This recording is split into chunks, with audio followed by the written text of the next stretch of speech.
বর্তমান ইহুদি যারা ইসরায়েলে আছে, 1917 সালে ফিলিস্তিনে তাদের সংখ্যা ছিল মাত্র 8%। কয় পার্সেন্ট?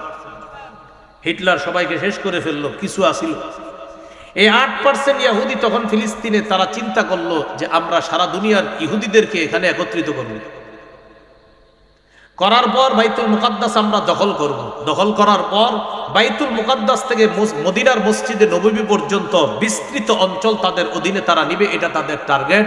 এটার একটা নাম দিছে তারা গ্রেটার ইসরায়েল, এই নাম দিছে এটা।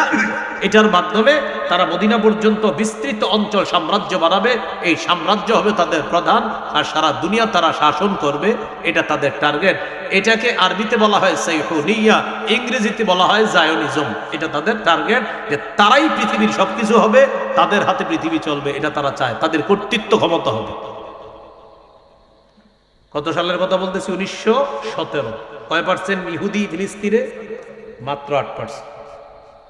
তারা একটা বুদ্ধি করলো, ফিলিস্তিনের মুসলমানদের কাছ থেকে জমি কিনা শুরু করলো। কম দামি জমি বেশি দামে কিনে। ভারত উপমহাদেশের ওলামা একরাম ফতোয়া দিলেন, ফিলিস্তিনি মুসলমানদেরকে বললেন আপনারা ইহুদিদের কাছে জমি বিক্রি করবেন না, তাদের উদ্দেশ্য আমাদের কাছে ভালো মনে হচ্ছে না। বাস্তবতাও তাই হয়েছে। কিন্তু কম দামি জমি যদি বেশি দাম দিয়ে কেউ কিনতে চায়, এই প্রস্তাব কয়জনে ফিরিয়ে দিতে পারে বলেন? তারা জমি বাড়াইতে লাগলো। যেখানে 1917-তে তাদের সংখ্যা ছিল মাত্র 8%, 1948-এ গিয়ে হলো 38%। কত পার্সেন্ট? জমিও বাড়াইলো, মানুষও বাড়াইলো। 38% হওয়ার পর কিছু দালাল দেশের সহযোগিতায় তারা একটা রাষ্ট্র গঠন করলো। এই রাষ্ট্রের নাম দিল ইসরায়েল, যেটাকে আমরা চিনি ইসরায়েল নামে। তারা একটা স্বাধীন রাষ্ট্রের ঘোষণা দিল, কিছু দালাল রাষ্ট্র এদেরকে সমর্থন দিয়ে দিল, হয়ে গেল একটা দেশ ইসরায়েল। আসলে এটা কি ওদের অংশ না ফিলিস্তিনের অংশ? বাস নিয়ে নিল এরা। এইটাকে কেন্দ্র করে শুরু করলো 48 থেকে মুসলমানদের উপর এবার জোর দখল করার হামলা শুরু হলো। এই হামলার প্রতিহত করার জন্য তিনটা দেশ 1967-তে চেষ্টা করেছিল, মিশর, জর্দান, সিরিয়া। 1967-তে তিন দেশ মিলে ইসরায়েলকে প্রতিহত করার চেষ্টা করেছিল। ইসরায়েল তাদেরকে 6 দিনে ধরাশয়ী করে ফেলেছে। কয় দিনে? এই 6 দিনে ধরাশয়ী করার পিছনেও একটা রাষ্ট্রের মুনাফিকি আচরণ ছিল, যে রাষ্ট্রটা আমাদের আশেপাশেই। এই 6 দিনে তাদেরকে ধরাশয়ী করলো। অবশ্য তাদের স্লোগানটাও তত সুন্দর ছিল না। ওই সময় মুসলমান যারা ইসরায়েলের বিরুদ্ধে লড়ছে তারা স্লোগান দিয়েছিল আল ইজ্জাতুল লিল আরব, সম্মান আরবের। স্লোগানটা ছিল জাতীয়তাবাদের স্লোগান, আর জাতীয়তাবাদের স্লোগান এটা মুসলমানের স্লোগান না। ফিলিস্তিনের পক্ষে একদল মুজাহিদ লড়াই করা শুরু করলো। তাদের স্লোগানটা বড় চমৎকার, সুন্দর স্লোগান, আল ইজ্জুলিল্লাহ, সম্মান আল্লাহ। মুসলমানদের স্লোগান এটাই, সম্মান আল্লাহ। কিন্তু তারা স্লোগান দিয়েছিল আল ইজ্জাতুলিল আরব, সম্মান আরবের। সেটা জাতীয়তাবাদের স্লোগান। আর আল ইজ্জুলিল্লাহ এটা একত্ববাদের স্লোগান। এই হলো আপনার ওই 1917 থেকে তাদেরই টার্গেট। এদিক দিয়ে 1948 আবার পাকিস্তান গঠন হয়ে গেল। এদিক দিয়ে মোহাম্মদ আলী জিন্নার বোন বইয়ের মধ্যে লেখছে, আমার ভাইজানকে জিজ্ঞাসা করা হয়েছিল ইসরায়েলকে আপনার কি মনে হচ্ছে, বলেছিলেন তিনি পশ্চিমাদের অবৈধ সন্তান মনে হচ্ছে আমার। কি বলছিলেন? পশ্চিমাদের অবৈধ সন্তান মনে হচ্ছে তাদের। মৃত্যুর আগে মোহাম্মদ আলী জিন্নার বোন লেখছে আর কি, মৃত্যুর আগে ভাইজানের মুখে 3টা শব্দ ছিল। 1 ফিলিস্তিন, 2 মুহাজির, 3 কাশ্মীর। এই 3টা শব্দ ছিল মৃত্যুর আগে। শেষে তিনি লা ইলাহা ইল্লাল্লাহ পড়তে পড়তে মৃত্যুবরণ করেছেন। এটা মোহাম্মদ আলী জিন্নার বোন তার বই লেখছে। তো তৎকালীন সময় মুসলিম শাসকরাও ফিলিস্তিন নিয়ে ভাবতো, কিন্তু বর্তমানে মুনাফিক রূপী মুসলিম শাসকরা কেন যেন অজানা এক কারণে রহস্যের ঘেরাজালে এটা আবদ্ধ, তারা চুপ রয়েছে, কোনো কথা বলতেছে না। আল্লাহ তাদের শুভ বুদ্ধি দান করেন। কোথায় ছিলাম মনে আসেনি? 3 নাম্বার আলোচনায় ছিলাম। বাইতুল মুকাদ্দাস যেখানে, এটা বরকতপূর্ণ, এটার উপর সবার নজর। এই নজর পৃথিবীর শুরু থেকেই ছিল, কারণ এলাকাটা আল্লাহ বরকতপূর্ণ বানিয়েছে। এত সুন্দর এক আবহাওয়া এলাকা এটা। 27 থেকে 29 ডিগ্রি সেলসিয়াস তাপমাত্রা। কি শীতকাল বলবেন কি গরমকাল বলেন, সব সময় নাতিশীতোষ্ণ আবহাওয়া কাজ করে। এই জন্য এটার প্রতি একটা টার্গেট।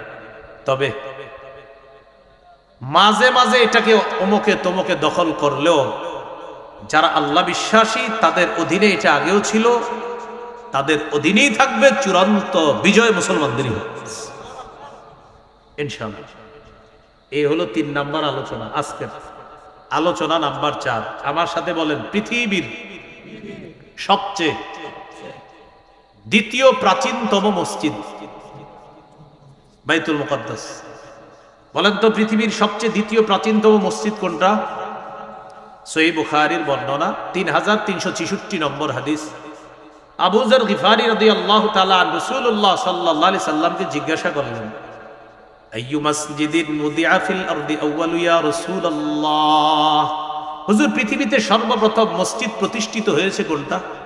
فقال رسول الله صلى الله عليه وسلم المسجد الحرام, সর্বপ্রথম প্রতিষ্ঠিত হয়েছে মসজিদে হারাম। قلت ثم أي يا رسول الله, আমি প্রশ্ন করলাম হুজুর এরপর কোনটা? فقال رسول الله صلى الله عليه وسلم المسجد الأقصى, এরপর প্রতিষ্ঠিত হয়েছে মসজিদে আকসা। আমি প্রশ্ন করলাম কাম বাইনাহুমা, হুজুর দুইটার মাঝে ব্যবধান কত দিনের? فقال رسول الله صلى الله عليه وسلم 40 سنة, 40 বছরের ব্যবধান। তাহলে প্রশ্ন উত্তর হয়ে যাক, পৃথিবীর দ্বিতীয় প্রাচীনতম মসজিদ কোনটা? সর্বপ্রথম মসজিদ কোনটা? বাইতুল্লাহ আর মসজিদে আকসা নির্মাণের মাঝে ব্যবধান কয় বছর? মাশাআল্লাহ, মনে রাখবেন। এই হলো আজকে 4 নাম্বার আলোচনা। 5 নাম্বার আলোচনা, বলেন আমার সাথে, পৃথিবীর তৃতীয় মর্যাদাপূর্ণ মসজিদ মসজিদে আকসা। বলেন তো পৃথিবীর সর্বোচ্চ তৃতীয় মর্যাদাপূর্ণ মসজিদ কোনটা? আর দ্বিতীয় প্রাচীনতম মসজিদ কোনটা? মাশাআল্লাহ। আর তৃতীয় মর্যাদাপূর্ণ মসজিদ কোনটা? সহিহ বুখারীর বর্ণনা 1189 নম্বর হাদিস। এই হাদিসের মধ্যে আছে, قال رسول الله صلى الله عليه وسلم لا تشد الرحال إلا إلى 3 مساجد, 3টি মসজিদে সফর করা উচিত। 1 নাম্বার আল মসজিদুল হারাম, 1 নাম্বার মসজিদে হারাম। 2 নাম্বার ওয়া মসজিদি, আমার মসজিদ মানে মসজিদে রাসূল সাল্লাল্লাহু আলাইহি সাল্লাম, নবীজির মসজিদে সফর করা। মাশাআল্লাহ, আমাদের অনেকের এই 2 মসজিদে সফর হয়েছে। ইনশাআল্লাহ আমরা আশাবাদী, আমরা নিরাপদে তৃতীয় সফরটাও করব ইনশাআল্লাহ। 3 নাম্বার ওয়াল মসজিদুল আকসা, 3 নাম্বার সফর করা উচিত মসজিদে আকসায়। এখানে বোঝা যায় পৃথিবীর সবচেয়ে মর্যাদায় তৃতীয় মর্যাদাপূর্ণ মসজিদ হলো মসজিদে আকসা। এখানে একটু মনে রাখবেন, বলেন আমার সাথে, পৃথিবীতে বলেন 4টি মসজিদে নামাজ পড়া সবচেয়ে মর্যাদাপূর্ণ। কয়টি মসজিদে? বলেন, মসজিদে হারাম, মসজিদে নববী, মসজিদে আকসা, মসজিদে কুবা। এই 4টা মসজিদ, মসজিদে হারাম, মসজিদে নববী, মসজিদে আকসা আর মসজিদে কুবা। একটু করে আমি বলতেছি বিষয়টা। এ হলো 5 নাম্বার আলোচনা। 6 নাম্বার আলোচনা বাইতুল মুকাদ্দাস, যেখানে এই বাইতুল মুকাদ্দাসটা হলো মুসলমানদের এক সময়ের কিবলা। মুসলমানদের এক সময়ের কি কিবলা। মুসনাদে আহমদ হাদিসের কিতাব 2991 নম্বর হাদিস, 2991। এই হাদিসের মধ্যে আছে, কানা রাসূলুল্লাহ সাল্লাল্লাহু আলাইহি ওয়াসাল্লাম ইউসাল্লি ওয়া হুয়া বিমাক্কাতা নাহওয়া বাইতুল মাকদিস ওয়াল কাবাতু বাইনা ইয়াদাইহি। রাসূলুল্লাহ সাল্লাল্লাহু আলাইহি সাল্লাম কাবাটা সামনে রাইখা বাইতুল মুকাদ্দাসের দিকে ফিরে সালাত আদায় করেছেন আল্লাহর হুকুমে। প্রায় 17-18 মাস নামাজ পড়ছে, আর খালি আকাশের দিকে তাকাইতো, মনটা চাইতো আল্লাহ কাবাটাকে আবার কিবলা বানায় দেন। তো মুখ দিয়ে বলে না, আল্লাহ তাআলা বলেন, قد نرى تقلب وجهك في السماء, হাবিব আপনি বারবার মাথা আকাশের দিকে উঠান নামান কেন? আমি কিন্তু জানি আপনার মন চায় কাবাটা যেন আবার কিবলা বানায় দেই। ঠিক আছে, ফালানুওয়াল্লিয়ান্নাকা কিবলাতান তারদাহা, আমি অবশ্যই আপনার মনোভূত যে কিবলা কাবা, এটা অচিরেই এই কাবার দিকে কিবলা করে আমি আপনার চেহারা আবার ফিরিয়ে দেব। নবীজি নামাজে আছে, জিবরিল আমিন এসে গেলেন, এসে বললেন, হুজুর বিধান এসে গেছে, ফাওয়াল্লি ওয়াজহাকা শাতরাল মসজিদিল হারাম, চেহারাটা তাড়াতাড়ি মসজিদে হারামের দিকে করেন। কেন? হুকুম এসে গেছে। নবীজি অর্ধেক নামাজ পড়ছে বাইতুল মুকাদ্দাসের দিকে ফিরে, বাকি অর্ধেক পড়লেন কাবার দিকে ফিরে। এই জন্য ওই মসজিদটাকে বলা হয় মসজিদু জিল কিবলাতাইন, দুই কিবলার মসজিদ, মানে এক নামাজ দুই কিবলার দিকে ফিরে মসজিদ। এই হলো 6 নম্বর আলোচনা। 7 নম্বর আলোচনা, আমাদের নবীজির মেরাজের স্মৃতি বিজড়িত স্থান বাইতুল মুকাদ্দাস, ফিলিস্তিন। সুবহানাল্লাহ।